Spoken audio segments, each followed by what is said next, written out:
Make it here in time as well. And we're live in about 50 seconds.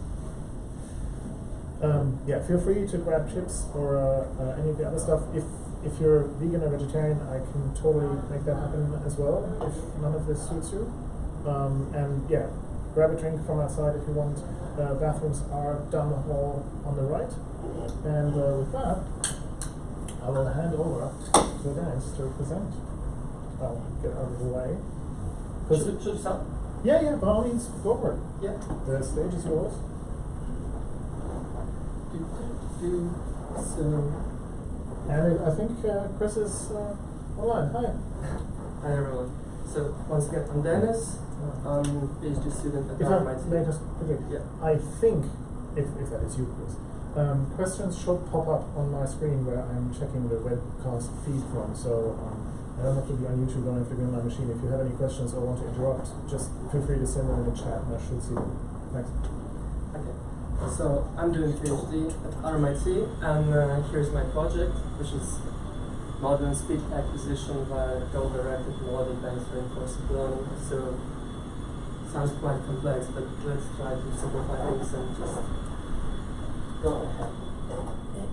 So, if you put it in simple words, the main goal of the project itself is to mimic a target speech sound. So let's say that someone gives us a reference sound sample, for example, the word mama, something like that. And what we have to do, we have to use an articulatory synthesizer to reproduce the same sound, but using this synthesizer. What is it? So synthesizer basically simulation of the human vocal tract that has a lot that basically represents all the physical and anatomical things that happen in human vocal tract while we produce speech. For example, it does have many moving parts like lips, tongue, jaw, and etc. So this simulation allows us to produce sound. We basically can run this simulation and end up with some human-like sound. But the problem is that even though it's a human-like sound, but it doesn't sound like an intelligible speech. It's more like an infant trying to babble, and the sound itself doesn't make any sense. So the point is to apply machine learning, and in particular deep reinforcement learning, to learn the agent how to control all the moving parts like lips, jaw, etc., to be able to produce the sound that we give as an example. So this is a more detailed version of this environment. So basically here we could say that this simulation is a virtual environment that we work with, right? So, and the state space in this case corresponds to all the parameters that our model does have. In total, it comprises to 23-dimensional bounded continuous state space. So bounded because we can't move our tone too far from we have a range of motion, right? So boundary comes from here. Continuous means that this is the motion is not discrete, and we could basically move our tongue at any of these parameters with an infinitely small step size, right? And articulator and action space. Action space, basically in this case, that's what I have come up with, is it's just a transition. Basically, it's just a difference between two time step of the same variable. For example, let's consider jaw angle. Let's say time step 0, the jaw angle is 0, right? And at the next time step, we change this angle by 1 degree. So action would be this change of coordinates of each of these parameters. So again, so things to get from here, that we deal with a continuous state space and a continuous action space. Also, that's a good question. yeah, sure. So the action determines the next state space. Is that correct? Or does the action consist of something like let's add a degree? Action basically is just a difference between the states, between two adjacent states. Mm-hmm. And what if, like, let's say you have. What's the influence of, like, say, the inertia of your model or something on the maximum size of a time step? Like, I would imagine that la la la la la is quite different to say la la la. Yeah, right? yeah. So exactly. how does it react to the? Because that will be a bound on the state space, the speed at which the actions can. Yeah, basically the choice of the step size, of the time step size, is an arbitrary thing. So and in this case, we decided to stick to the step size of 20 milliseconds. Oh. So we assume that within that step size, all the motion is linear, and we can quite precisely approximate the motion with this particular step size. So we're basically trying to say that within 20 milliseconds, we cannot do any kind of non-linear motion of our articulators. So this approximation is supposed to be quite good enough in our case. Of course, we could go to even smaller time step size, but that would increase the complexity of the problem itself by the magnitude of this step size, right?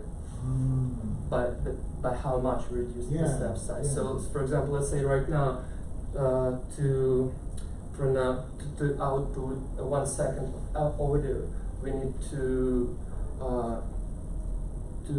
perform 50 actions, 50 consecutive actions, which is quite a lot already. But if we do it, for example, 1 millisecond, it would be 1,000 steps, and that's insane. I mean, especially given that we deal with a continuous space, state space, and action space, the problem would be like probably unsolvable now, at least. I believe so.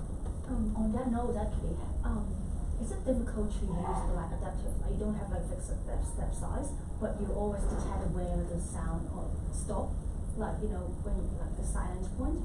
So you have, let's say, if like the vocal voice and I talk for a certain period, and I stop. Yeah. And then you just take the actual action period instead of like a fixed step size. I see what you mean. If you look just at the sound and define the step size based on the voiced and unvoiced parts of the speech, based on right? the average of the audio. Yeah, I got this point. So this is probably a good direction to work with. But in this particular example, in this particular settings, we stick to only voiced speech. And we restricted the sound to be within 1 second. Okay. So just for the sake of simplicity, Okay. if we make a transition towards a more realistic case when we need to produce, for example, the full sentences, full of stops and etc. pauses, then we might deal with something like that. But for now, we just focus on basically a single word production. Again, like apple, banana, mama. We do not stop here, right? We just continuously do some actions, produce speech, get some feedback, etc. All in English, I suspect. In English? Yeah, in English. Yeah, of course. Well, supposed to be English. But the state space also consists of the sound, because the whole purpose of the system is to produce sound. We need to include sound within the space, right? Within the state space as well. And so, aside from this articulatory state denoted here, we also have some kind of sound state space. Just to make clear what it is. So, what we know about the sound. Sound is a waveform, right? And it is well known that just simply take a waveform and put it into your system doesn't work well quite often, because it's very redundant and like has tons of different problems. So over years, researchers in this speech sound field come up with the idea of calculating spectrograms from the sound, and then performing some kind of non-linear transformation, and all in all, it's called ML frequency spectral coefficients. So, you can to put it simple, you can think of it just a spectrogram of this waveform. That's it. And it's been shown that it's a quite good representation. It's not as huge as the waveform itself. So in this particular case, for example, if our sound is 1 second long and our sample rate is 20 kilohertz, so we would end up with 20,000 samples. But with this MFCC compression, we finally can get just about 50-something time steps, and some number of channels, which is quite finite in this case, and overall the size of this representation is way smaller, but still it's believed that it has all the properties of the speech that we might need to analyze it. So, and in this particular case, I've chosen 26 MFCC coefficients. So overall, our state space would be presented by 49 continuous state space, and that's it. So we're clear with the states and action spaces. Now we also have a target, a reference, the one I've been talking about. Probably we will refer to this as a target for now. And if we just look at the policy, which is, well, we all know what policy is, right? So policy is basically something that observes the state of the agent and tries to output an action that is probably the best to maximize the reward of the agent. So in our case, policy would be represented by neural network, and the input to the policy would be the agent state itself, so the positions of all the articulators in the vocal tract, and all the sound that has been produced by the agent so far before this time step. And also, agent can receive the target state as an input as well. So basically, it can see the reference that it should follow to be able to produce a good, to get a high reward. So this is basically what it is. So, and the target space is represented by this. It's just a copy of the agent space, but with its own trajectory. Yes. Yes, I guess. So full state, again, almost 100 dimensional, which is quite a lot. Yes. And now finally to the idea of the training. So where learning comes from. So if we take a look at our typical agent environment interaction framework, what we could see, we see an agent, we see an environment. We know that environment receives actions and outputs next state and reward for that action. So agent receives state, also it receives previous reward if it's needed, and outputs the next action. So here, and in the end, what we have a closed loop, right? But what if we unroll this loop for some finite number of time steps? So what we could see is just this transition from the time step t to time step t plus n, something like that. And at each time step, we would get our policy would decide what to do. We would produce action. Action would go into the environment, and it will output the next state with some kind of probability. So this p here corresponds to the probability of that transition, and pi is the probability of the action given by the current state. And again, policy in this case is some sort of synonym of agent. So policy is just basically a mind that controls the agent of what to do. And P is the dynamics of the system. And in most cases, in real life, we don't have access to the dynamics. We don't have an equation for what's happening in real life. We can do just observe how things do work, and we can build some kind of understanding or intuition of what's going on, right? So we cannot control it, and in most cases we don't have equation basically for the rules of that system, and but what if we did have the model dynamics? Then we could basically do a forward pass, get all the rewards, accumulate them, and then based on that reward, compute a backward, do a backward propagation back to our policy and compute the gradient of the reward, of the total reward, with respect to the parameters of our policy network, of parameters with respect to the parameters of our policy, and then we could basically simply apply any kind of gradient ascent descent methods just to maximize this reward. That would be ideal. But in my particular example, we don't have the model.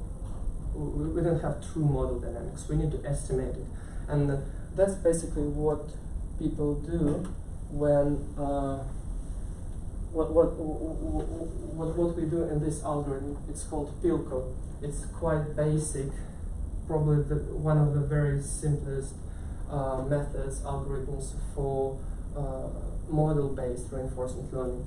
So an idea is simple as that. We just define our policy randomly, and we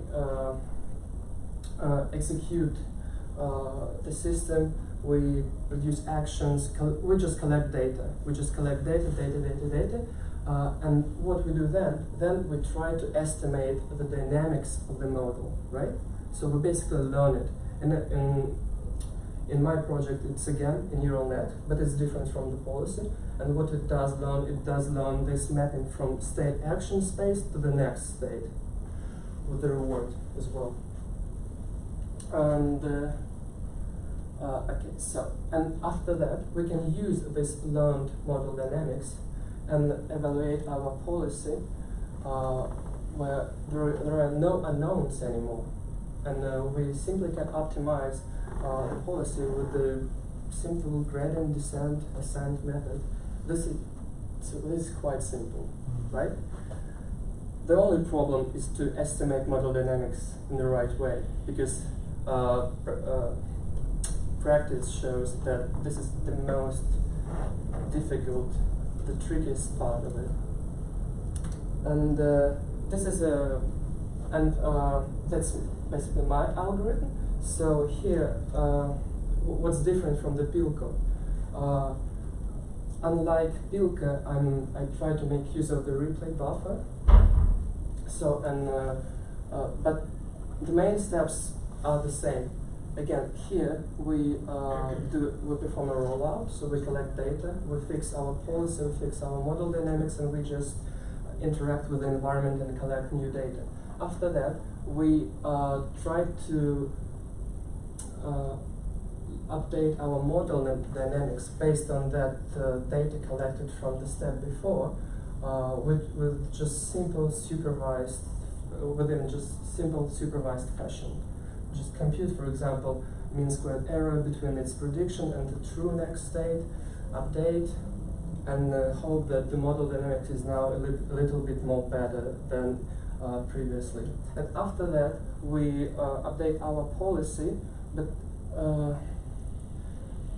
in the way, I mean, it's not quite clear here, but we update it in the way like. So how would I explain? So basically, we just try to do a rollout, but in mind, like an imaginary rollout. Because now we're going to use the same policy, but instead of environment and true dynamics, we're going to use our model dynamics and do this rollout, like we're trying to imagine it. And we collect the data from here and update on this batch.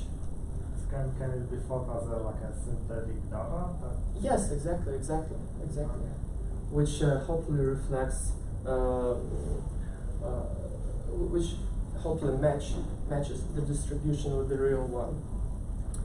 But yeah, but the difference is now we can compute gradients with those model dynamics. We couldn't do that with the environment because it's just a black box. We didn't know anything about it.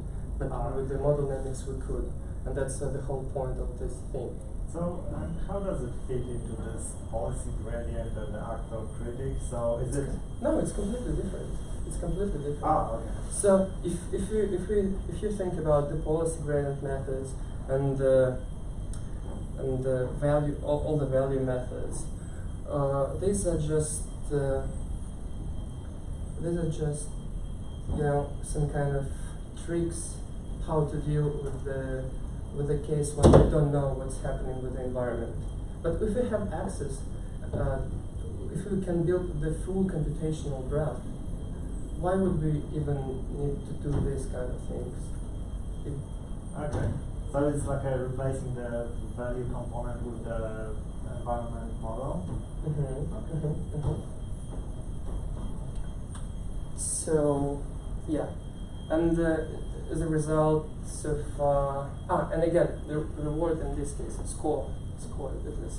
And this graph just shows how many time steps the agent was able to perform with the loss that doesn't go above the threshold that I just arbitrarily put to some level. For example, in this particular scenario, it was L2 loss, and it was probably 0.2. And that was just basically an intuition of what is a good loss is. So if it's acceptable or not. Yeah, and the different curves just shows how many articulatory information I gave to the agent as a reference. So what does it mean? If we go back to this slide, no, to this one, we can see that our agent, our policy, receives the target vocal tract configuration as an input as well. But in real life, when an infant, when a young human learns how to talk, they don't have the full access to the reference articulatory state, right? But it does to some extent. For example, when mom talks to her child, the child can probably see how lips are moving, right? And probably it could also see how the angle jaw is changing over time. So this is basically some kind of representation of the same process, but we study in this part what would happen if we hide most of the articulatory information from the reference to the agent and see how it performs in these scenarios. And well, it's quite obvious that in case of the fully observable reference articulatory state, agent learns basically to achieve ideal optimal score within just a couple thousand of time steps, which is quite faster than any policy of value gradient methods would do. For example, I ran the PPO in this particular setting, and it ended up of getting a reward of 10, but only after hundreds of thousands of time steps. So it differs by orders of magnitude, which is more important. That's why I don't show all of the value and policy gradient methods here, because they just start to increase slightly somewhere over the future. So it's just it's way worse. And I should have probably mentioned it earlier, but sample complexity in my case is a crucial thing, because the simulation runs quite slow and it does produce 1 second of speech, probably it takes around 1 second of computing time, of the wall time as well. And you can imagine that, for example, 10,000 time steps would take 10 seconds of computing time, and 100,000 just multiplied by 100, and it's insane amount of time. So we can't afford to do that. And that, unfortunately, it's the way it's written. It's not quite easily parallelizable. So I stuck to the single environment case. So yeah, I can't do much about it. So just deal with it somehow. Mm-hmm. Yeah, and again, back to the observability of the state. We can see that if we decrease articulatory reference state, we just basically hide some parts of bits of information from the agent. The performance start to decrease. But what's quite interesting that the general slope at the beginning doesn't change too much. So which basically says that it's not that difficult for the agent to to get the basic idea of what to do. But then it just hits the ceiling of its own optimal performance and just unable to proceed to any better results later on, which is quite sad. So yeah, and just some, I think it's not non-relevant. Maybe I should check. Is it gonna play? Just So the video that's in the... So this is basically the end, yeah. But I just want to show you. Can we go to the video in the same folder, so just to give you an idea of how it looks like. Should play? No?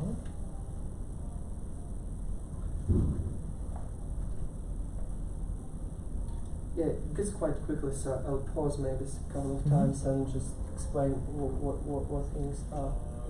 So, sound transmission doesn't work properly.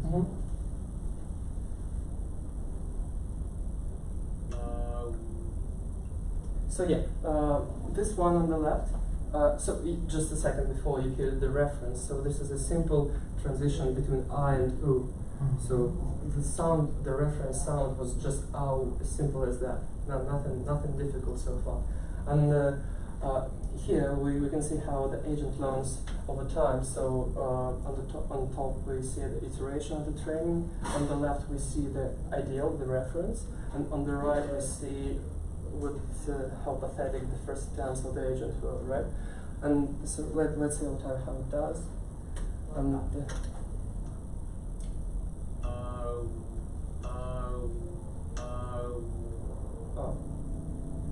This is slow. Yeah. So basically, I think that's it. I mean, there are many more details about the project itself, but I don't know if there would be any kind of interesting for you. Unless you have any questions, I would probably explain some ideas, those for the model dynamics, for example, something like that. So, but aside from that, that's it. So where do you see applications for this? Application? Well, when I just started,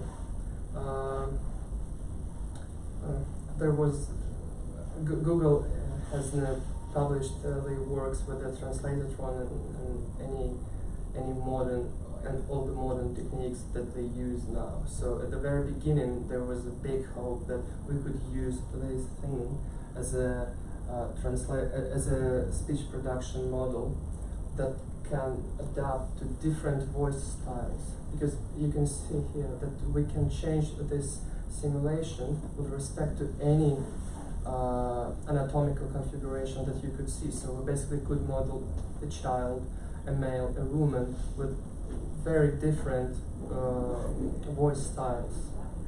And if we train one model to produce vocabulary that we want to, we could end up just mimic any other voice styles with the just like that. So at the very beginning, that was another idea. Is that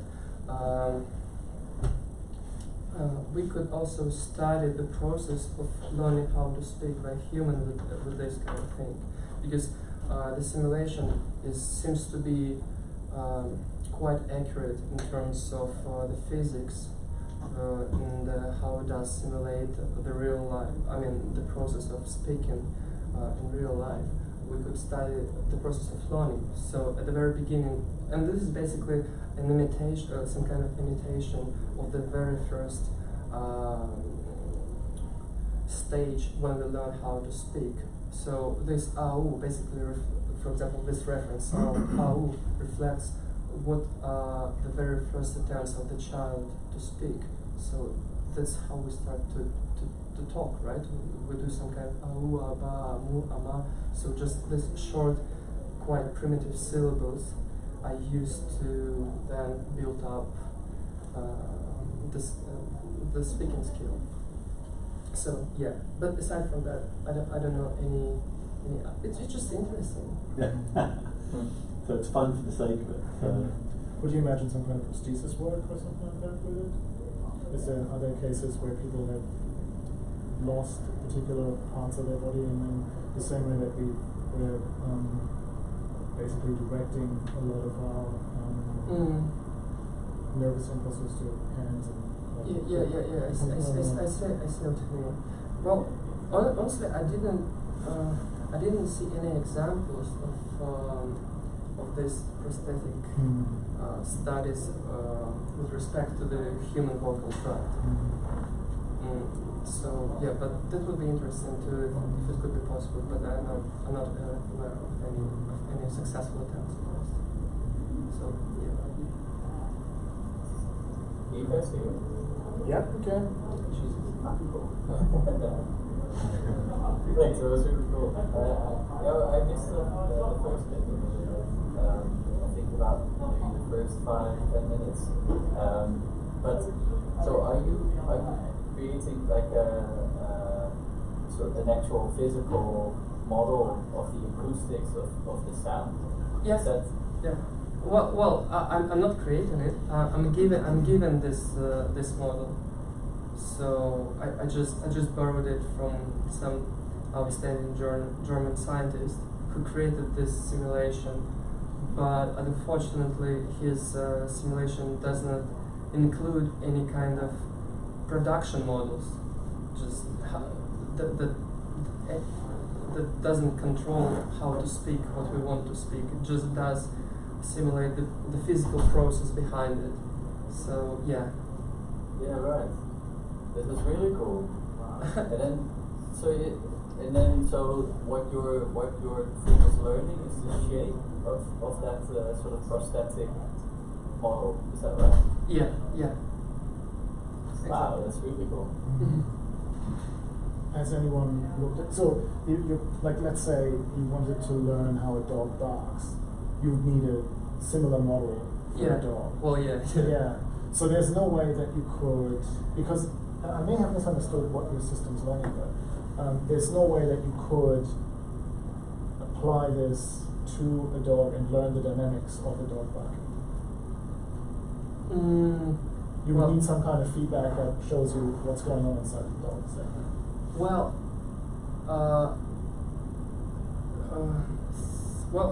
yes, to some extent, but like here, for example, I'm showing you that I'm trying to gradually hide from the system what's going on inside. So ideally, my agent would receive just a sound to mimic. Yeah. And that's just the ultimate goal of the whole project. But so far, I managed to reduce the dimensionality of the reference state space just to 4 or 5, which is still not quite ideal. But yeah, that's what I'm trying to do. So you started with 50 or something variables, didn't you? Yeah. And you reduced it to how many dimensions now? 5. right now I need just 5 dimensions for the agent to learn how to mimic the sound. But it's quite simple sound, of course. It's just 1 second of these short syllables. Two questions there. One would be to predict someone's voice 10 years in the future. If you know if you put it up from a particular sound box, to find them again if they're trying to hide from you, or identify the voice based on someone 10 years time. That sounds like that must be it. There's an aside. The other one is why go all the way back to modeling the sound box when I'm thinking of speakers. You have a microphone, it picks up my voice, and it's an analog signal. Nowadays we digitize it, and you go to a speaker, and the speaker produces the sound, and the speaker is just a magnetic dish with a membrane on it. Yeah. Where's the benefit in using this? You propagate back to setup? isn't that right? Yeah. What's the purpose of the model? In this particular scenario, it's just to do back propagation to update the agent. But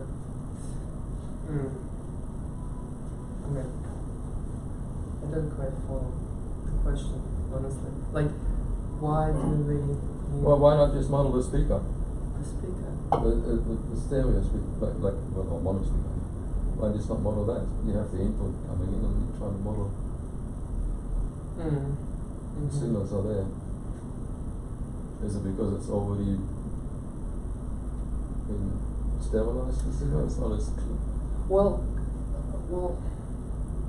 You wouldn't. I would think of it if it was a speaker, right? I would need to give it an input quite frequently. I mean, right now, for example, I give input to the model every 20 milliseconds, but in the case of this microphone speaker, I would need just way more, right? And it would become infeasible. I mean, in time domain. So for 1 second, I would need just too many inputs. Plus, you wouldn't model the right thing. You want to model the original production. Yes, so yeah. what you want to model is not the loudspeaker. You want to model what changes the recording of the guitar or a trumpet. You want to model the guitar or the trumpet. Yeah, Yeah. the speaker, the voice. Yeah. Yeah. So it would be different if you had, the simplest example is if Chris started talking. It is similar to his voice, but we all can hear that it comes from the speaker. Yeah, and it's just an extreme version of what the speaker would change in terms of the voice. So the insight that you would get would not be the same. Yeah, you wouldn't get the genuine effect of learning, like the process of learning about the production of the voice. That's what you said. It has no production model. Yeah. So it's just what does it actually do? Like it just looks basically which muscles and strings the body has to pull to make voice. Is that what the model does? Yeah, kind of. And then you can just punch numbers in there and see what it does. But it doesn't know how to. Exactly. Yes. Oh, so yes. he yes. just hadn't had that. Oh, I see. Yeah. Well, honestly, nobody hasn't had it so far. Yeah. But yeah, and there is also another question that's quite important in this case, and I was hoping that we might think about it as well. Maybe any of you could help me at least, just to imagine possible direction how to solve the problem. So the problem is it's quite easy to see right here. So let me quickly explain what's going on. So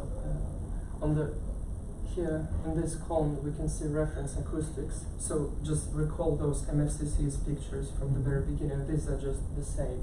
So on x-axis we have time, on the y-axis we have our MFCC coefficients. And this is basically the reference sound that we give to the agent. And this is, I believe, it's exactly AU transition, or maybe IE. It's IE. So yeah, we start with A right here, then when we start transition to E for a couple of time steps, and then we reach the steady state E at the very end as well. And the problem is it's basically like that. if we just compute, for example, L2 norm, just if we compute Euclidean distance between these two samples, so between the reference and the actual agent, the agent's example, we could see that this is the error map here.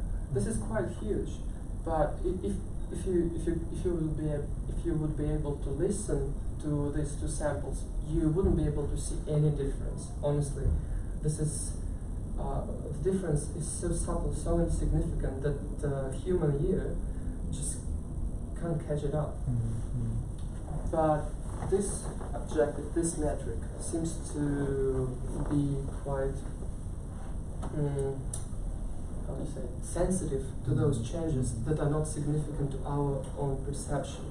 And that's the whole problem I'm trying to solve, because that's what I'm using right now. I'm using just L2 distance, L2 norm, between two samples to compute the cost, but to give the reward to the agent. But as you can see here, it's not as good as it could be. And my idea was, what could we do? If we just have two audio samples, two MCCs, how will we match the human perception? How will we match our own metric to the human perception, just to give a better feedback to the agent to learn from? So if I understand correctly, your model is too good because it can pick out whether the voice is real or fake, whereas a human ear would not be able to pick it out.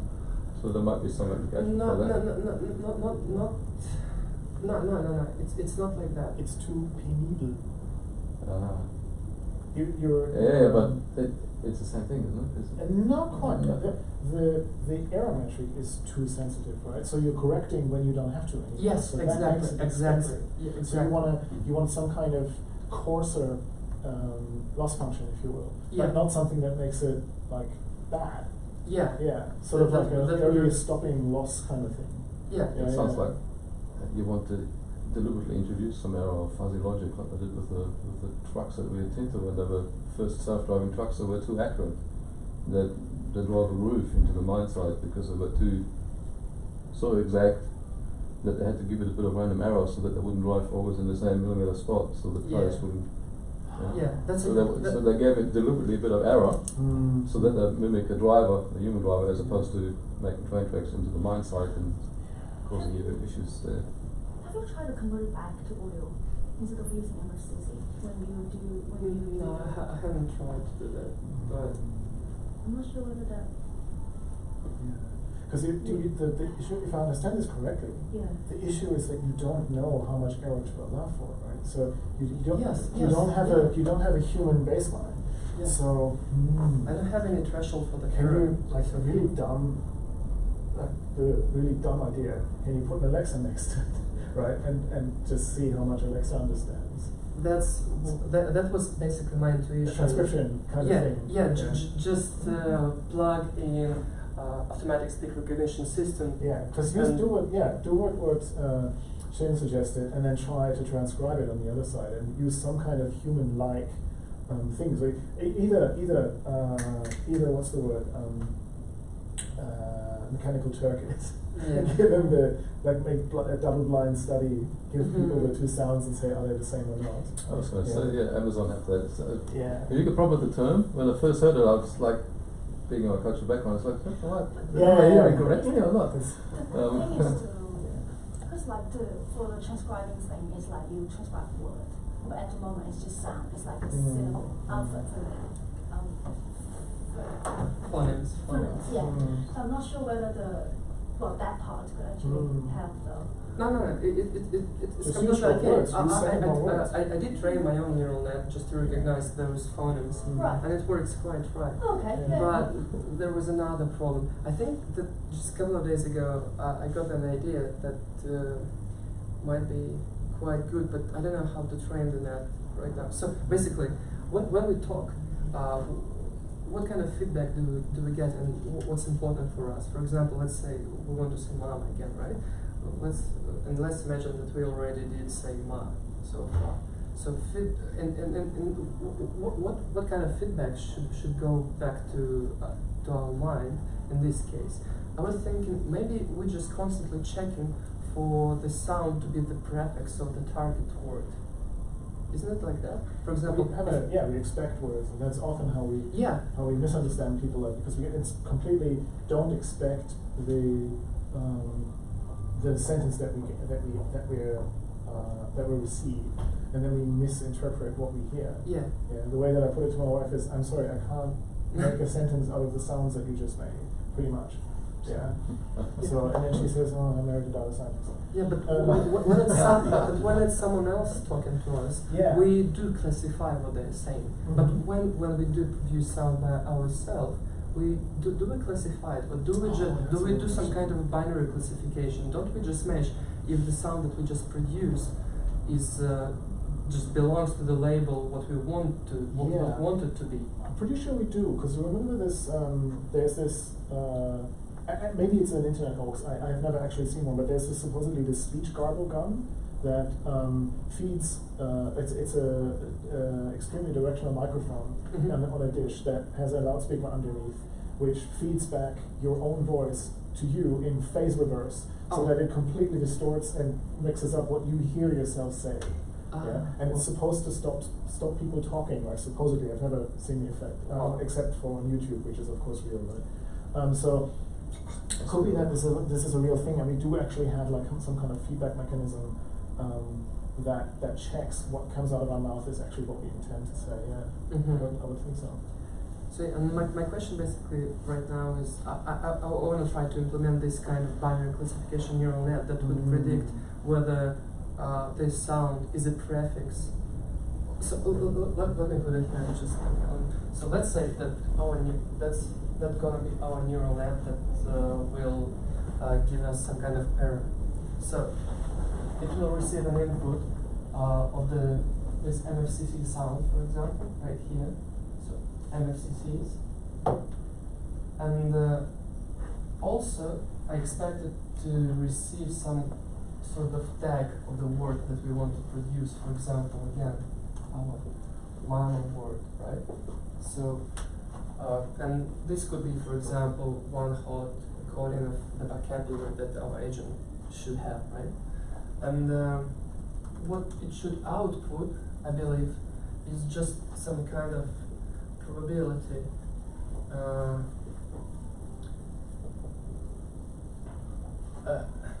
like this. Whether this sound is a prefix of this word. So what I have sound data, and I have labels, and now I need to train a neural net to predict prefix, to detect prefixes, if it does make sense. So you then. So for example, this sound could be incomplete. It could be just like this, right? But still, I want my model to say, okay, this is good so far. You said ma, and it's good to say mama. But if you said, I don't know, Lu, it's definitely not a prefix of mama word, right? So my neural net in that case would give me 0 score for that thing. But how to train it? What kind of data do I need? What's that? Neural net itself is quite simple. It's not a big deal, but the training procedure and the data. What kind of data should I have? Yeah, that's a bit. Like I'm trying to understand how because currently you're just using one word as an example. Yeah, but let's imagine that I have just many for example, mama, machine, whatever. Yeah. So it's not a multi sort of label classification. You just want a single. That's interesting. Yeah. Okay. Yeah, it's not multi-class. Yeah. It should be binary, because what I've been trying to do, I tried to do multi-class, the one you suggested, and it fails in the scenario when all my words starts with the same syllable. Yeah. For example, in this particular case, I did try to do on a small data set that has ai, au, awo, and all the possible things. And at the very beginning, if I give it this fa, my predictor would just go crazy. It doesn't know what it is because all of them mesh correctly to all these labels. Yeah, I can see you're reading a thesaurus or a Great British Dictionary into the thing as a reference to look up.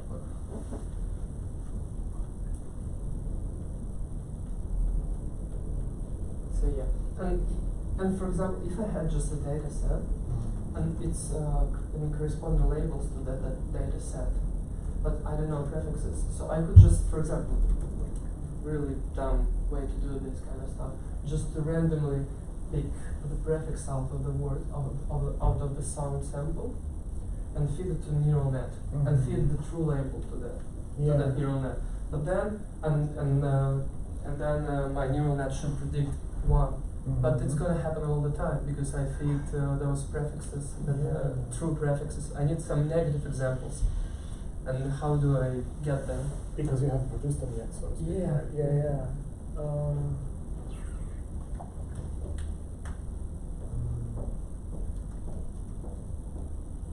And of course, that's so tricky. Yeah.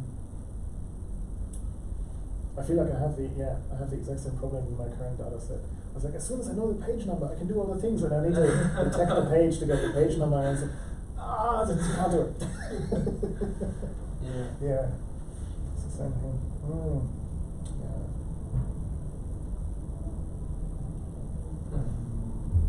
Could you? No, that wouldn't be the same thing. Oh, that's annoying. Never mind. That's a cool problem, though. Chris, you're so quiet. I'm surprised that you don't have a. Chris? Yeah, no, I'm listening. I'm here. I'm surprised that you don't have a something like that. You're stabbing at something there. What do you reckon? I can't really read the whiteboard. The whiteboard is literally sort of a Y-shaped input into a neural net with an output. So it's just the waveform or MFCC on the top and the word in some kind of encoding on the bottom. Two inputs into a neural net, one output being the probability. That's it. Right. I'll probably have that ask you next time. Yeah, maybe. Where is the second input? I mean, so the thing that I can't really make sense of in my head, but what I keep thinking is like, I find it really tempting to somehow try to turn this into a GAN type setup, but I have no idea exactly how, because basically you're trying to generate realistic output of some kind, but that sort of hints a little bit more at the sort of end-to-end, as so I don't know the gentleman's name in the corner who is now picking up his beer. Sorry, I can see you. No, he's using this camera because he's starting to hang out. Yeah, I'm above the TV, I think. Sorry? But anyway, so I can turn on my camera as well. It's probably. You've got a like multi-personal spirit kind of. I can see the whole world kind of view because you can look at the room camera as well as the YouTube camera, which are from. Yeah. Can we make the speaker louder? Is it like a mic? Let's see. This should be. No, that's not it. Right. It's on a tiny screen now. But Are we that's even allowed to see that? Consider the inner work? Yeah, I think it should be alright. Inside a training. For the. But anyway, so the point, I guess one of the things that I don't really understand, which is a very high level thing, is what is the final product of this? Is it because I can imagine just to have a model, like a sort of a prosthetic model of a mouth that makes that sound is already really useful because, like you said, you can sort of back propagate your errors through it. But is that assumption right? Is that sort of the end goal to have a sort of a model like that, or is there more to it? Because if there's more to it, I think the question that I still don't know your name, but is a valid one. Namely, like why not at least compare this to end to end? Oh, you mean in terms of Dirk? Oh, the I think you speaker. meant Oh. the speaker Oh, and microphone kind of Yeah, thing. could be. Yeah. Yeah, but the question now is how do we compare? Mm. I mean, with regards to this thing, the whole idea that if we just look at waveforms, they might look very different numerically, but when we do listen to them, they would be exact same Yeah. ones. Mm.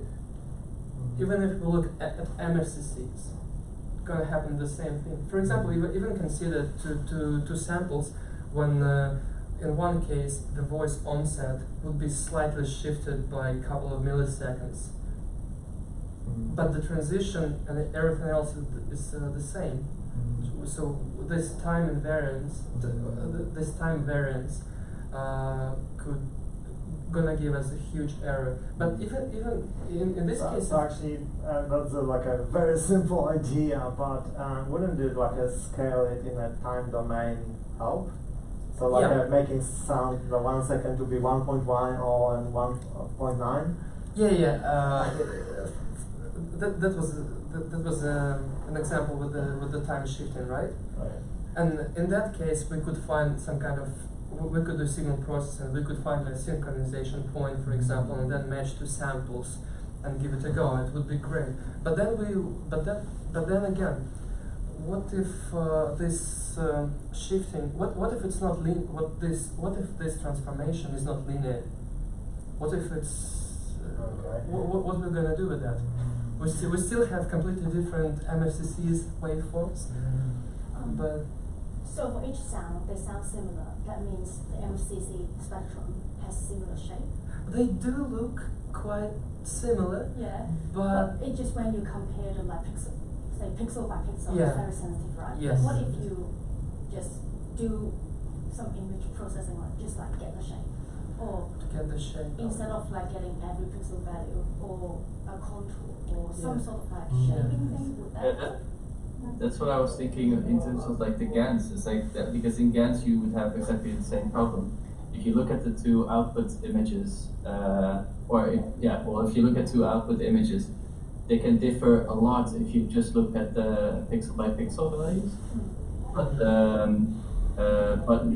If you use a different kind of difference in some sort of latent space, Yeah. whatever space is. So that's my question. What should be my latent space? How do I get it? You know? Yeah. Could you have Uh, some kind of Bayesian logic evaluating your error and saying, okay, this error is not too far away from my prior that this is the same sound, and this error would shift your probability that the sound is similar too much. But the problem, I don't have that prior. Oh, of course, yeah, it's the same thing. Sorry. I don't know whether you could just literally compare the shape or contour between the two spectrum. Maybe, but then Oh, obviously there's like a lot of like contours.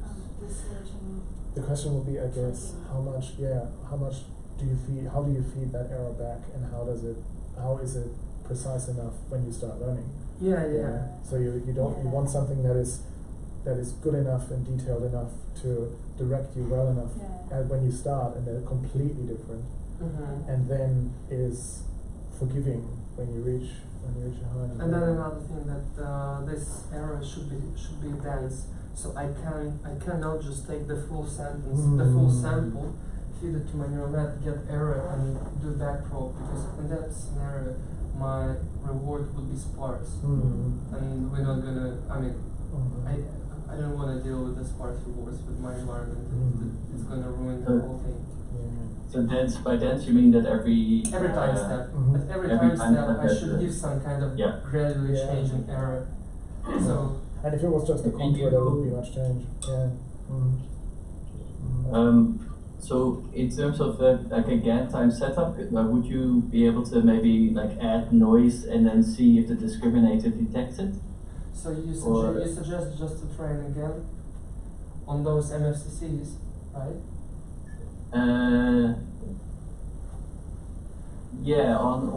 On basically your entire setup. So if you, I don't know, so I'm trying to think like how can you generate something that is still close enough to the real thing. Yeah, but we don't know what it is, right? I mean, how do Well, I get... what you could do is you could just add random noise Mhm. to your input and see how the output changes that way. And then maybe that's the way. I don't know. Yeah, no, I don't know. It's a cool problem though. So I guess okay. So let me just ask my sort of my high level question again. So what the sort of the final thing to deliver here is a model. Well, the final thing is basically a model of this vocal tract, right? And the algorithm that learns how to produce, how to synthesize words instead of just human-like sounds. Yeah. So it receives, so you basically feed it, I mean, ideally, you don't even give a reference of a sound, you just say mama, and it does it. So it's like a speech to text with Yes, this yes, sort of magnetic thing. exactly. Okay. But text to text to So speech, text to speech, yeah. Yeah. It's just a Sorry, text to speech. Yeah.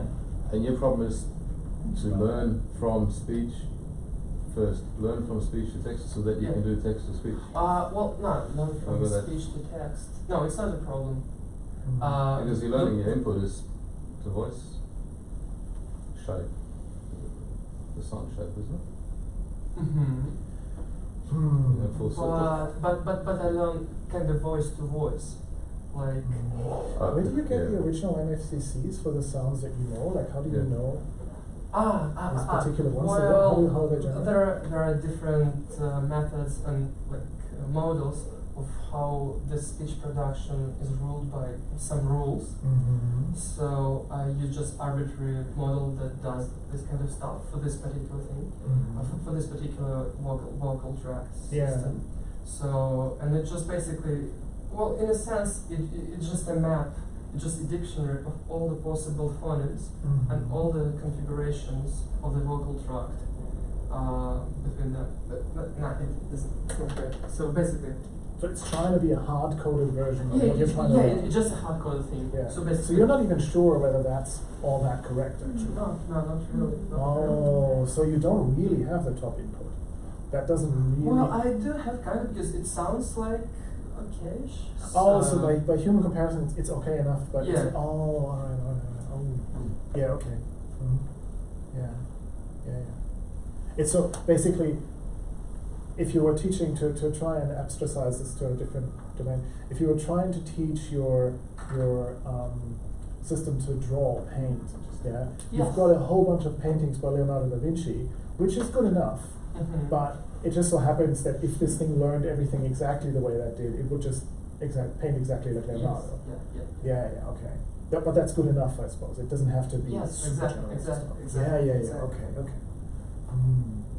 And it would be super costly to just generate all of those MFCCs, or do you have them all? Not all, but just those that I can generate, and I can generate very simple ones. For example, these transitions, because this model, this hard-coded version of this speech production, doesn't reflect these tiny aspects of speech production.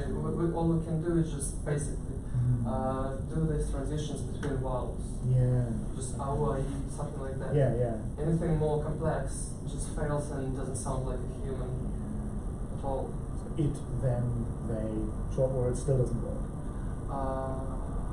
With the clauses, yes, it's a bit problematic. Okay. So isn't it like we were trying to find it like a similar problem? Is it like this AlphaGo when there was this initial stage to learn from the games, and then there was this another stage when it was learning the supplemented with the self-play? In a sense, the only difference that these guys could just do rollouts like millions of times. Just literally we're gonna just set it. That's how a child learns as well, isn't it? You teach a child how to speak something, say something. Yeah. it says something, then it's the feedback. Oh, it didn't quite sound the way it's meant to Yeah. reinforce. I don't know. Exactly. So you have the feedback. Yeah, that's what I said. So if you think about it, it's more like a human child knows how to speak, right? And, but it's quite easy on this high level understanding. But then this feedback, what should it be? For example, for us, it's quite natural. We hear the sound and we say if it's similar or not. But So maybe what you can do is those companies have those models released from some speech recognition. So all work like Alexa, but like just I don't know, on this TensorFlow hub. Maybe there's something there that would help as a target. As a listener, you mean? So Yeah, as a whatever. listener, as a quick listener. Yeah, yeah. Mhm. yeah, but they do classify human speech to text translation, right? Mm. And but the problem with them that they try to classify the word. But what if I give it just very first Yeah. part of the sound, which is just R, for example? You want the equivalent of OCR for voice, not a chatbot, basically. Yeah. Yeah. Well, okay. That is a cool problem. That is a really cool problem. But I have the feeling that you could be onto something there. If there's It should be. a finer granularity to the recognition, if there's just a sort of sound recognizer or something like that. Maybe it could be sequence to sequence phoneme recognition. Maybe, yeah. Wouldn't it be? Yeah. There could be a maybe there's a sub sequence here where you could train a vocal like a vowel recognizer to start with, maybe, and then you have a whole bunch of just a whole bunch of words. Like there must be data for this out there, labeled words or something, yeah, and then it might be able to extract the similarities there. Yeah. Just pretty much speech to text recognition ID on the sequence model is based on phonemes. Phonemes. Yeah. Yeah, it is. So there must be, as you said, there must be like a sub-network or like a base network that's can be used. I just don't know. That would be really cool, and then you just kick off a dueling sort of. They just start talking to one another, and that would be so cool.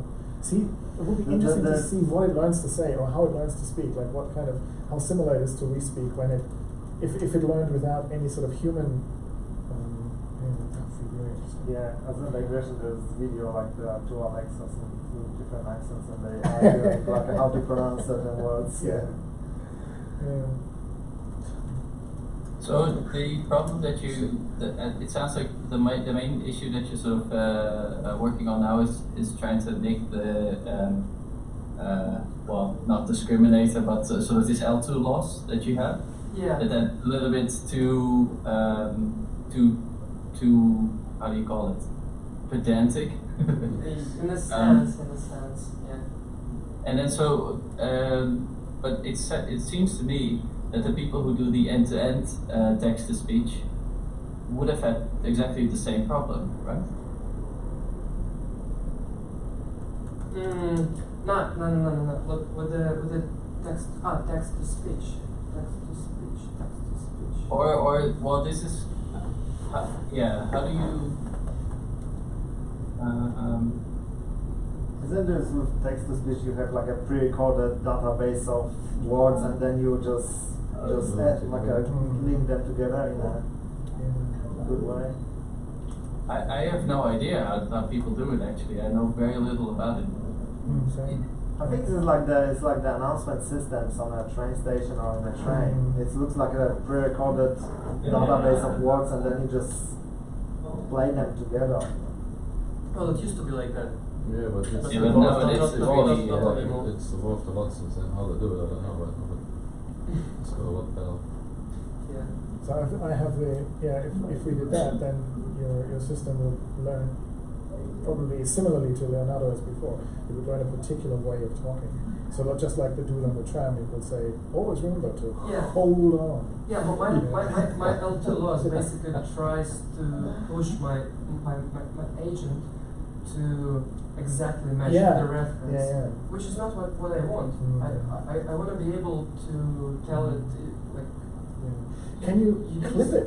Can you clip it the way that we had it before? That you say, oh, again, you don't know the crap. You need more than one reference. You need a selection of references, and then probabilistically sample them against a different reference for the yes, same word. that's what I do. That's what I do. I do have 1,000 references For the each same. for each class. Yeah, I was thinking of original name. Do you just say close enough is good enough? You say it doesn't have to can be you get perfect. variance Yeah. You across just the say samples? Is there, if you can can get it introduce this variance in close, your sample? Nobody likes perfect nobody will be anyway. able to hear it. Yeah. The difference. Perfect might not be Well, what you want. Yeah. Like, is there? I imagine you said that the samples are produced by the rules that are sort of employed using the model. Yeah. So they're assuming that making words or sounds works a certain way. Surely there must be like dynamic limits to what it can do, like how fast it can move and so on and so on. That they would probably give you a certain variance within which the sounds are still okay. Yeah. And could you maybe with that, could that give you your prior? Like you have a sort of distribution within which the sounds are okay, and you get all of those sounds, and then you have like the closer you get to the edge of the dynamic range, the further away from the actual sound you are, but it should at the same time, that should give you a variance of sounds that are allowed. Does that make sense? Yeah, like the same way that I can produce R's in various ways. Yeah, it's still a similar vowel sound, and they're all possible within the human vocal range. And when I'm really drunk and we're out there karaoke, then there's a whole bunch more possible that I thought, or that I think are possible, and actually I shouldn't. So you're saying that we could hear the distribution of what the acceptable sound is like, what the model and will then do. see how far our sample far from that distribution. Yeah, surely you will have some kind of means or overlaps or something in there. Yeah, that could give you a kind of a prior where the distributions are closer together and further apart and so on. That's neat. Yeah, and then you should see where in your distribution that fits. Unless it's like a super messy landscape or something like that. It's interesting. But that could give you the range of possible human vocal sounds that I guess Alexa and Google and so on also have to deal with. Yeah, right. Yeah. Good destination. Cool. Yeah. Sorted. Next. Yeah. Thank you. That was welcome. That was really cool. Awesome. Anyway. Cool. Right. How about an update on our problem from last time? Have you? So you might have seen I posted a video, for those who are on the Slack channel, I posted a video on Vimeo that actually shows the random agent playing the game. And it was only like... presenting. Hold on, but it won all the games. It wasn't random. No, it lost all the games. So actually, if it was the 10 session one, that was me playing. And then somebody suggested, no, you should put the random up as a benchmark. So I did actually put the random up. So if you go, there should be a new video. That's the one I did. That's me playing it. Okay. Is it blended training? What do I? Yeah. That's it?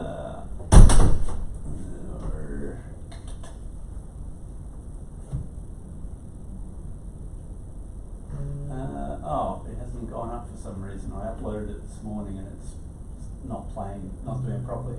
So you can see this is me playing it. So you can see, and I think I won 10 out of 10. On Monday night, I actually played the first 100 games. Took me about 30 minutes, but it did, I think. Yeah. But what I noticed as I played it, there was a bug. Oh. So what happens is, because there's 5 robots, and if you eliminated the 4th robot, it would then the loop that was saying how many robots do I need to move would say, have I moved 4 robots? Yes. So therefore, because this one's gone, there are only 4 robots left. So therefore I exit. So the 5th robot wouldn't